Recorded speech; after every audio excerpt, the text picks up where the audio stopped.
ഈ ഓർഡേഴ്സൊക്കെ ദൂരം കൂടുന്നതനുസരിച്ച് എത്താനും താമസിക്കും. കാരണം ഒത്തിരി ട്രാഫിക് സിഗ്നൽസ് കാണും, ഒത്തിരി ട്രാഫിക് ബ്ലോക്ക്സ് കാണും, പിന്നെ റെസ്റ്റോറൻറ്റിൽ വെയിറ്റിംഗ് കാണും. ഇവർ കാണിച്ചിരിക്കുന്ന സമയം എപ്പോഴും കുറച്ച് സമയമേ കാണിക്കത്തുള്ളൂ. അപ്പം ഈ കസ്റ്റമേഴ്സ് ചിലർ ഒരു 20 മിനിറ്റിലെത്തും, 30 മിനിറ്റിലെത്തും, പക്ഷെ ഒരിക്കലും എത്തത്തില്ല. കാരണം ഒരു 40-50 കിലോമീറ്റർ സ്പീഡിൽ ഒരിക്കലും കൺസിസ്റ്റൻ്റ് ആയിട്ട് വണ്ടി ഓടിക്കാൻ പറ്റത്തില്ല. കാരണം ബ്ലോക്സ്, ട്രാഫിക് സിഗ്നൽസ് ദൂരം കൂടുന്നതനുസരിച്ച് ഒത്തിരി ട്രാഫിക് സിഗ്നൽസ് വരും. അവിടെയെല്ലാം കിടന്നിട്ടായിരിക്കും കൂടുതൽ വരേണ്ടത്.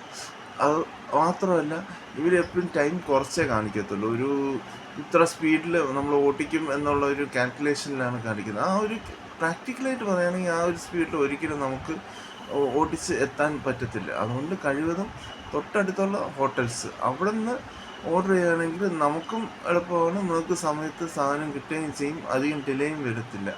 ഈ വിശന്നിരിക്കുന്നവരൊക്കെ ഈ 18 20 കിലോമീറ്ററൊക്കെ അപ്പുറത്ത് നിന്ന് ഓർഡർ ചെയ്യേണ്ട ആവശ്യമുണ്ട്. തൊട്ടടുത്ത ഹോട്ടൽസ് തന്നെയാണ്. ഇപ്പോൾ ഒത്തിരി ലോങ് ഓർഡേഴ്സ് വരുന്നുണ്ട്. ഏകദേശം 15 മുതൽ 20 കിലോമീറ്റർ വരെ അപ്പുറത്താണ് ഓരോന്നും വരുന്നത്.